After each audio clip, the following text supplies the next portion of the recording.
ngangazi ukuthi lokho kushoyo akusikhona kodwa ngokuthi ngiyakuthanda angifunanga ukuthi ngikulwise kuloko ngathi nje angithule ngingasho lutho so ke kuyangithokozisa ke mawusuqhamuka egcineni uzongitshela into efana naleyo angeke ngicabane nawe ngoba ngiyakuthanda ingane ingeyethu ngizoyikhulisa kuze kube phakade ubaba womntwana washona so ngenzela ukuthi nami ingane ikhule iyazi imvelaphi yayo isazi isibongo sayo ngoba ngiyabona nasendlini ba happy ku happy kodwa nje kunalento engidlayo ngaphakathi yokuthi phela umntwana kusiyo wakhona. Nginibingelele nginamukele kwi Real TV1 Stories igama lami uNelo namhlanje ngila ngizolalela udaba lwasisi sibone ukuthi sikwazi kumsiza kanjani.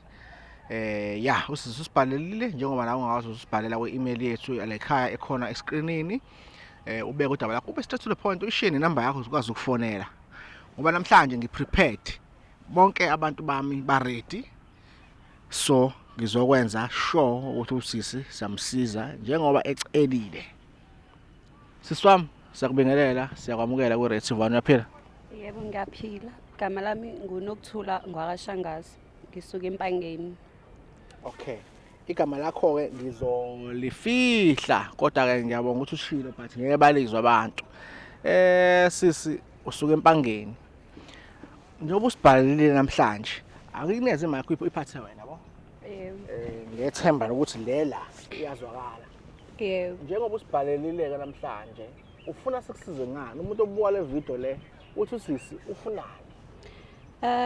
Mina ngisacela ningisize ngokuthi ngifisa ukuthi ngazise umyeni wami ukuthi njengoba sithandanile iminyaka lesishadile umntwana akusiyena owakhe ubaba womntwana washona so ngenzela ukuthi nami ingane ikhule iyazi imvelaphi yayo isazi isibongo sayo ngoba ngiyabona nasendlini ba happy ku happy kodwa nje kunalento engidlayo ngaphakathi yokuthi phela umntwana kusiyo wakhona.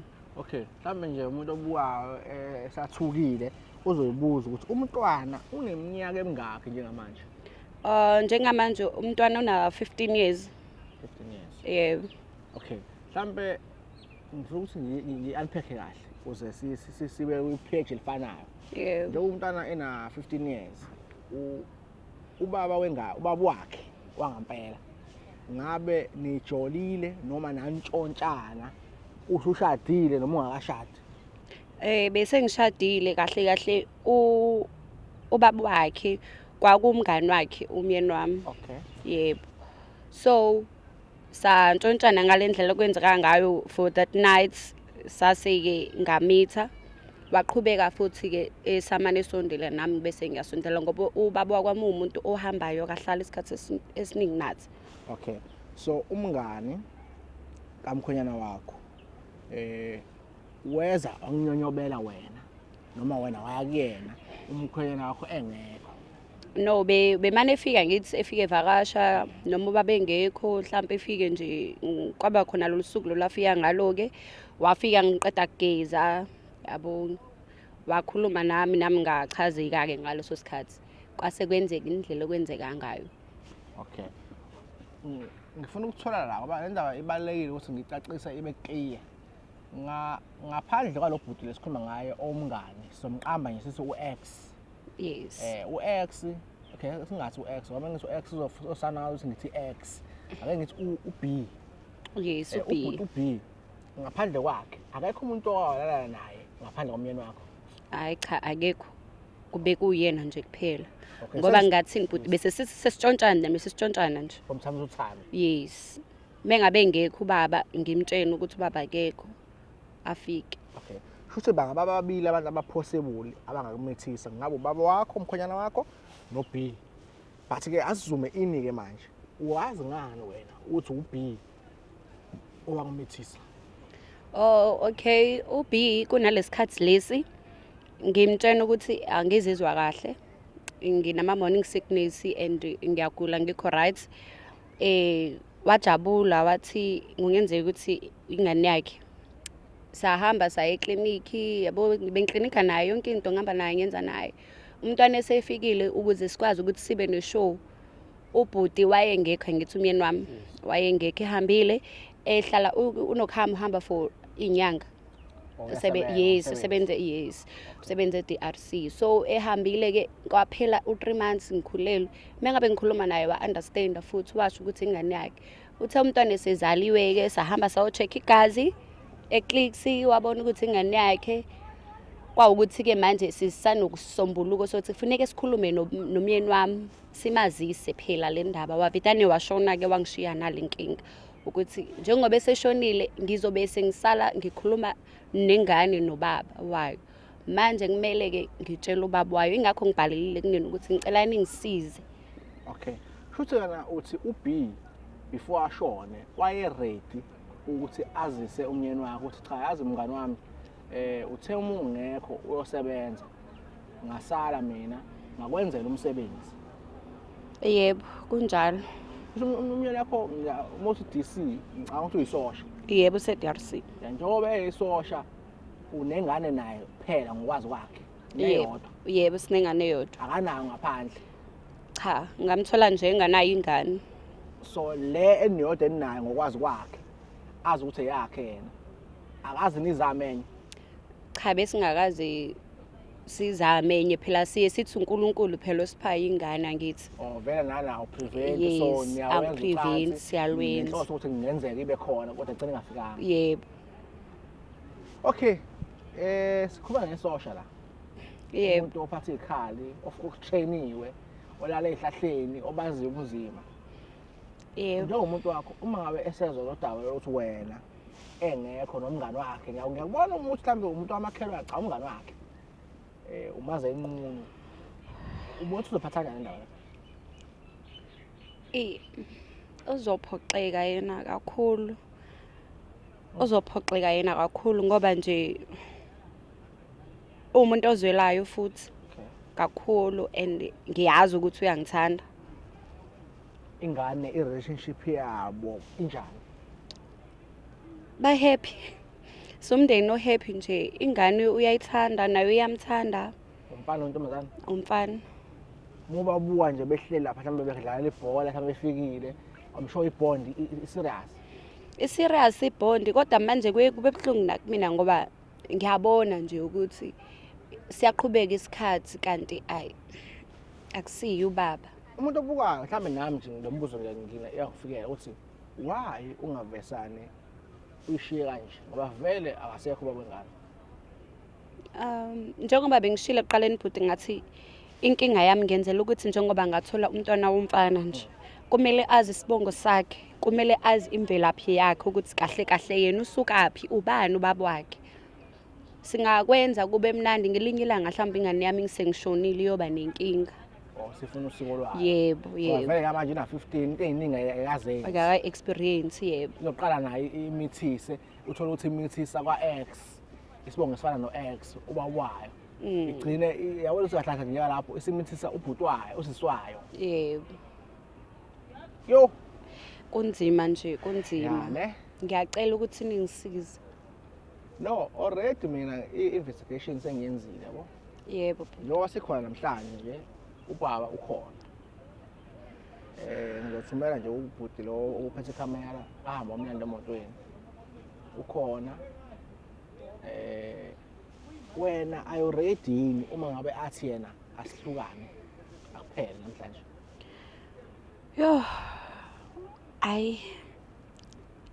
Ngoba vele nginephutha sengilindele noma yini ezophuma kena ngizokwamkela lokho. U15 years yena azothi unengane. I'm sure i-level oyi-support ngoba umuntu osebenzayo uyayondla nawe nje bekondla ngishadile uyifundisa ezikoleni ezinzima naye uyazabe ngomzali uyabakisela phezulu kwesente ngoba ufundisa ingane yakhe ibe nempumelelo.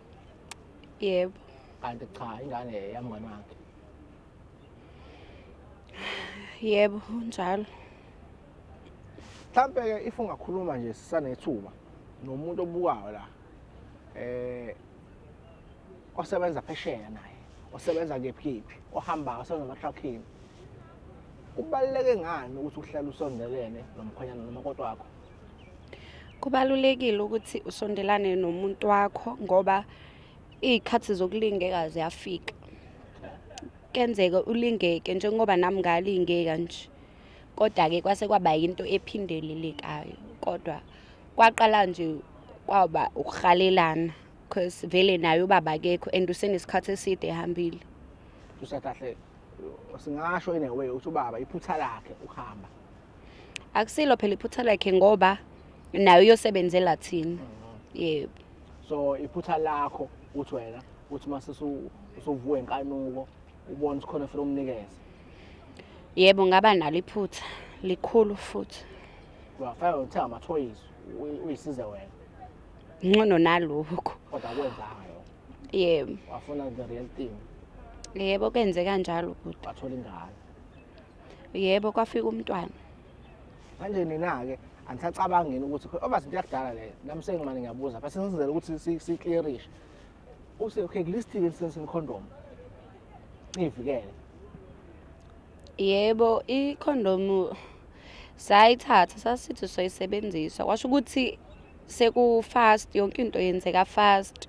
Oyaba khona. Yebo sifakanga kodwa yes ukuthi nje yonke into isifast siyagumulana sigibelana phe ngombhedi saqapulana. Embhedeni wakho baba. Yebo. Okay. Icondom yayikhona. So vele mengabe nenza ucansi mele ibe khona icondom. But the problem ayisebenzanga. Yebo sisebenzisanga bhuti. Nalala embhedeni kababa, emzini kababa. Wabuya ubaba wena qhubeka lana naye futhi embhedeni owodwa. Yebo nami nganginomzwa ngedwa ngaleso sikhathi engekho esemsebenzini. Pho yini ke yenze waqhubeka ke wangayeka ukulala nalobhuti lo. Kuze ngenzeka ukuthi ngo first year umthanga, hamba umthanga ngelinye ilanga. Wahlamba umthanga first year ngoba ngesasa. But ke yini ekwenza ukuqhubeka njalo. Wayengikhipha busy. Ngangalibele ngicabanga ukuthi kuba ukhona. Ngoba ngisho ngifonela ngisho ngathi uphe kwami ngangikwazi ukuthi ngimphendule. Why understand? So bawuthu sas understandana. Oh so ngisho ngafuna nomnini awunankinga. Ubaba mefona elela ekhona uzoyibamba ekhona lo. Yebo. Futhi ngasho usikahle umngani wakhe. Engasayena umngani wakhe ngoqotho. Yebo mina ngokunjalo ngangakuboni ngaleso sikhathi kanjalo ngangibona ukuthi umchithisa isizungu yebo. Umngane wakhe wenayo emakotela. Wayenayo intombi yakhe nayo kwahamba isikhathi wagcina seyiyekile ngoba nje washona bengasathandani. Futhi nje wawona ukuthi ngala ngathi uhamba kahle. Singasho njalo. Wena uhlwa futhi kahle uhlwa umngane wakhe umngane womkhwenyana wakho nomuntu wakhe. Bathi ke into zakudala lezo njengamanje asifocusele ekutheni nisazisa ubaba ukuthi kwenzakalani kahle. Yebo. Okay, South Africa, awuthi nizwile, angifuni le video la kuyenza ibende kakhulu. Bengifuna nje ukuthi ngibe clear, ngibe straight to the point, ngibe nje njalo. Njengamanje ke sizothumela ucameraman side breaking ebeyolanda ubaba abuye kubaba ahlale phansi simazise ukuthi kahle nalo udaba abizwele lona namhlanje. Ela libe nicreate ama account no EasyBet ke. EasyBet is the best betting company. Uzonginikeza i-voucher for free. Kanti futhi abawu10 abazocreate bazowina a share of 10,000 rand. Bese 1,000 rand each plus ne-voucher yamahhala. I-voucher yamahhala ngisho number 11, so number 100 uzoyithola i-voucher yamahhala. Create ama-account enu lize ngapha EasyBet. Umnandi. Nami ngudlala EasyBet, othi nginivezele escreenini ngihalisele ukuthi ngidine kanjani. Asibonane after the break.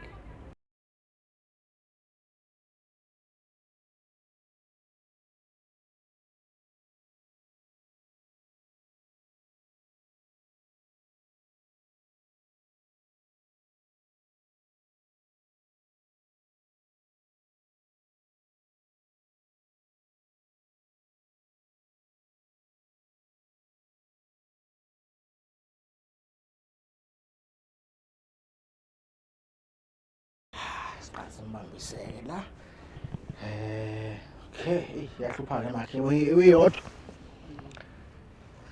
Good people, sisakhona ku-Red TV 1 Stories. Sawumina uNelo, ngihleli ngomama ngapha senimbonile.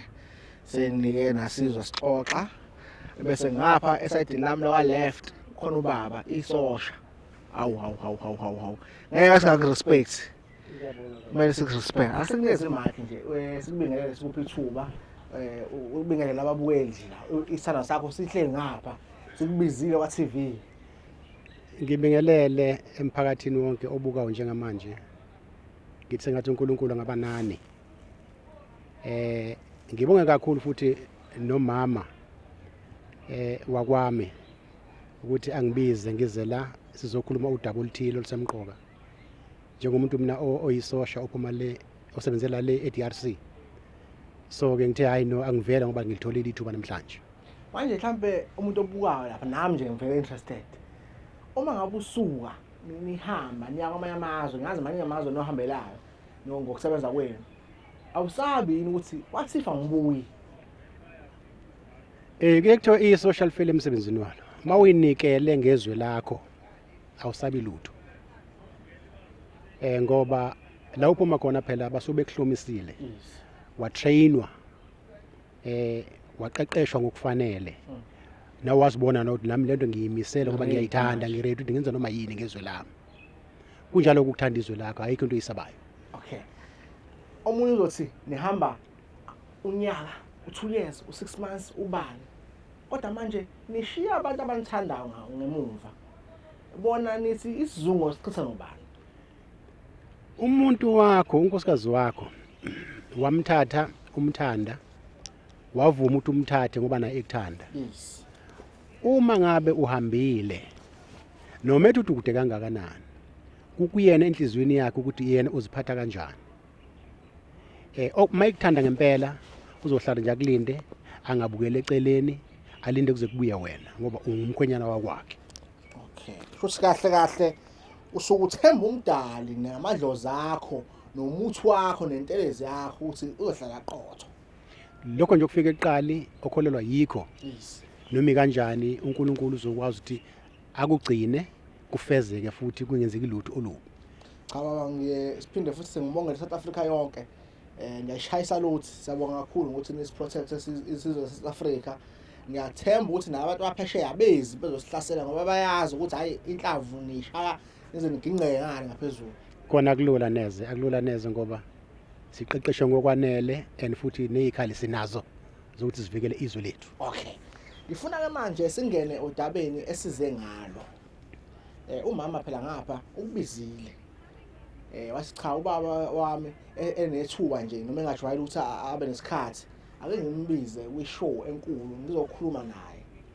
Isandla sakho sifuna ukwazi ukuthi kahle amsho nawe ufuna ukwazi ula. Isiphi lesizathu esingaka esenza ukuthi ngize ngibizwe la. Impela lokho ngikulindele ngamehlo anzulu ukuthi ngizwe ukuthi kahle ngempela kungabe into enhle noma into embi kodwa ngeke ngikholela ukuthi ngase kube into embi ngoba umkami ngiyamthanda. Okay. Ngikuthatha imic yakho bese ngisondela ngapha. Ngizoyibamba kanjena ukuze kube lula ukuze ngikwazi ukuthi mina befuna ukuphendula. Nje ngicela ubaba ukhulume naye okusehlizweni kwena ufuna ukumlethela khona. Sawubona myeni wami. Yebo sawubona mngami. Namhlanje ngibhalele la ngoba ngifisa ukuthi ngikwazise into engidlayo ngaphakathi engicela ukuthi ngicela ungixolele ngayo. Uboy akusuye umntwanakho. Umngani wakho lo ekade siyomncwaba last day ngoNovember uyena ubaba waboy. Ngicela ukuthi ungixolele. Ngiyakuthanda. Noma kufika kubhlungu kodwa ngicela ukuthi ungixolele. Ukuze ngifike esinqumeni ke mkami ngiyakuzwa lokho kushoyo futhi ngiyajabula ukuthi uzongitshela into efana naleyo. Kodwa kuze ngifike esinqumeni sokuthi ngithini ngalokho kushoyo ngicela nami ukudlulisa lokho. uthi ever since mina ngaqala sashada nawe. Okay. Uyibambe baba eMike le. Esizwe kahle. Ukuthi sashada nawe wangitshela ukuthi ukhulelwe ngajabula futhi nami ngithole umntwana ingane yomfana wangithokozisa lokho ukuthi ngivusa umuzi kaBaba. Ngicabanga ukuthi iminyaka edlulile manje ku15 sishadile. Ingane sikhulile manje. Ngayithatha njengengane yami. Njoba namanje futhi ngisathatha njengengane yami although ngangazi ukuthi mina anginayo inzalo. Ngangazi ukuthi lokho kushoyo akusikhona kodwa ngokuthi ngiyakuthanda angifunanga ukuthi ngikulwise kuloko ngathi nje angithule ngingasho lutho. So ke kuyangithokozisa ke mawusuqhamuke egcineni uzongitshela into efana naleyo angeke ngicabane nawe ngoba ngiyakuthanda ingane ingeyethu uzoyikhulisa kuze kube phakade. Sacela ukubuza baba. Ola longo ubowazi ukuthi uBoy akusumntana wakho. Bengazi kahle kakhulu ngoba mina inzalo anginayo. Kodwa mina wami awusangihlebeli. Kukuhle kanje endlini asisaxoxe. Kwakungelolo ukuthi ngikutshele ngoba ngangibona ngizosuka uphatheke kambi ebese umshado wethu ubuse uyahlukana. Ngendlela engikuthanda ngayo ngathi lokho angikuzibe nje kube ngathi into engekho kodwa noma ngibe ngazi ukuthi wena ucabanga ukuthi mina ingane ngazi ukuthi eyami kanti nginalo ulwazi ukuthi ingane akusiyona eyami lokho futhi akungiphathi kabi kuze kube namhlanje. Njengoba ibond yakho noBoy injena njena nize nidlale ngisho mengabe ubuyile. Kuwena nje akukho ukuthi mhlawumbe ucabange mhlawumbe ukwenza into embi emntwaneni. Nencane njoba ngisho ukuthi uBoy ngimthatha njengengane yami futhi uyingane yami ngoba lokhu ngamazi ezelwe uqala ukuthi umlethe la ekhaya lethu. So ke ayikho inkinga engiyibonayo futhi ayikho futhi into ezokwenzeka wena nje hlala ube nethemba lokuthi ingane ingeyami ngeke ngiyenze lutho. Okay. Kuthiwa ingwiji queen. Mina ngazi ukuthi usisi uyena ozoletha udaba imfihlo. Kanti nawe baba uza la unemfihlo. Bengiyazi kakhulu lento ngoba phela nakho ngaya ukohlola ukuthi inzalo nginayo noma nginayo yini. So ngakwazi lokho before ngiyongena emshadweni ukuthi inzalo anginayo. Ungani usisi ungamtshelanga kudala ukuthi cha wena inzalo nayo? Wayomfihlele lesona isikhathi. Nganginqena ukuthi mhlawumbe uzosuke acabanga izinto eziningi ngami ebese ngabe saqhubeka nokuthi siqhubeke nomshado. So ngokuthi ngiyamthanda ngathi lokho ngifune ngifele ngaphakathi kuba ngathi into engekho noma futhi ngibe umuntu nje ophilayo njengabantu bonke. Ukuthi umthole ke se pregnant akufikanga nokuthuka kuwena uthi hawu mhlambe ngathiwa senginayo inzalo noma usawa uthi hawu ulana indoda aphela zolala nami futhi. Njoba ngisho nje ukuthi ngendlela engimthanda ngayo nengqondo mhlambe yathi guba baba angangacabanga izinto eziningi ukuthi hawu nange sethi ukhulele kusho ukuthi uyangihambela ngale ngaphandle kodwa ngathi nje angidlise nje ngithule phansi kuba ngathi angiboni lutho ngoba ngiyamthanda futhi angifuni ukuthi ngize ngimbuze uzoyizala nje ingane azi ukuthi eyami nami ngazi ukuthi ingane ingeyami kanti ngiyazazi ukuthi ingane akusiyona eyami. Vele nawe ingane ngenilanga ifika kukhona ithuba ongayi-adopta ingane. Akujiki futhi lokho into engangayenza ngoba ngangidinga kakhulu umntwana empilweni yami. Ukulethela indodana futhi nawe umshiyile ekhaya uyazi ukuthi umoya isosho uhambe inyanga neminyaka umuntu ophilayo kungenzeka kwenzakalayo. Ngangi-aware lokho ukuthi ngase kwenzeke kodwa ngiyamthemba umkami ngayitshela ukuthi mhlambe ngeke azayenza into efana naleyo. Siswami usuzwile ukuthi akuwena wedwa onemfihlo. Yebo bhuti ngakho. Into esikudla for 15 years. Ubaba wayazi first day umtshela ngayo.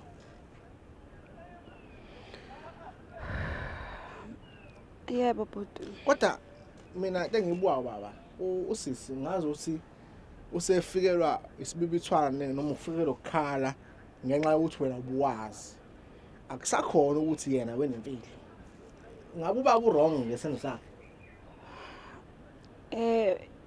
Engifisa ukukwazi before ngiphendula umbuzo wakho ukuthi kungabe ekhaya lakho bayakwazi yini lokho emndenini wakho njengoba bemthanda kangaka uBoy? Cha emndenini wami not even one owazi ukuthi anginayo inzalo. Bazothi nje ngiyindoda nje leya mntwana ongowami ngamzala. Yebo ngiyakuzwa Kodwa babo bungakhuluma ingane nami. Sonke lesikhathi. Njengoba bengishilo ukuthi bengafuni ukuthi ngikhulume le ndaba ngoba bengibona ukuthi ngase mhlambe ngikuphule umoya ebese ucabanga ukuthi ngithatha njengomuntu onjani usuhamba waya ngaphandle wathola umntwana ube ushiye indoda endlini. So ke lokho ngakuye ukuthi ngingakubuzi khona ngithula ngathi nje angazi. Yebo, mina ngalokho sithandwa sami ngisakuthanda. Ngizocela ukuthi siqhubeke sikhulisa ingane.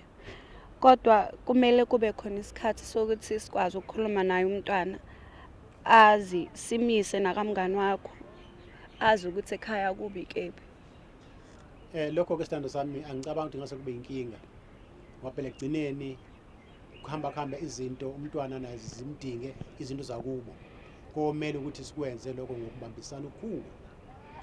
Kufanele ukuthi mhlambe mabese sikwenzile futhi lokho sibe sithole nabantu abazokwazi ukuthi umntwana bamluleke ngoba phela uzophatheka kambi all these years kwazi ukuthi mina nawe sigaze elilodwa kuyena. Uma umntwana befuna ukumthatha kuba kamngani wakho amsolo ukuthi umngane wakho asekho emhlabeni bengingafisa ukwazi ukuthi yena akuphathanga ngambi uthi wona ukho uyanginyonyobela inkosazi wakho. Kodwa kwangiphatha kambi kodwa ngangafuna ukuthi ngimtshele umngane ngoba ngiyamthanda. Uwazi wena ukuthi khona abakwenzayo no bengazi into engizwa njengoba esengitshela ukuthi kukhona iphutha elenzeka angafunanga ukungitshela lona ngoba ukuthi mhlambe ngizophatheka kambi kodwa ke sengilizwileke manje ngiyaqhubeka ukuthi ngizomthanda size sifike egcineni. If ingane beyithatha kamngani uzophatheka kanjani ngoba usunebond nengane. Ingane mabeyithatha kwamngane ngoba ingiyakhona ngizophatheka kambi. Ngizozama ukuthi sixoxisane nabo ukuthi singahethi ingane kakhulu. Kodwa uma be-insist ukuthi bayayidinga ingane ngokwehlela ngenzansi ngibanikeze ingane yabo. Siswami ubaba useyazi ngokwakho ukuthi cha usumtshela iqiniso. Uphatha kanjani ukuthi usumtshela iqiniso and ukuphatha kanjani ukuthi uma umtshela iqiniso naye ukuzela nelakhe iqiniso.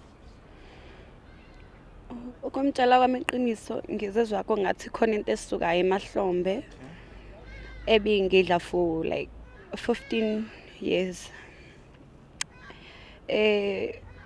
Lokho angitshela kona ukuthi akanayo inzalo. Kuyangithusa kodwa bengikubona because sinesikhathi eside sithi kumele silamanise uBoy ngize ngibuye ngisabe nami because ubebuya ikhulume naye shuthi ubezama ukuthi yabo mhlambe enzela ukuthi noma because benakhe ukuthi sesishoda ngogeli manje sekumele sizame ugeli ngishawo unembeza ngedwe eceleni. Kodwa ke akukho engizokusho. Ngiyabonga ngokuthi ungitshele egcineni.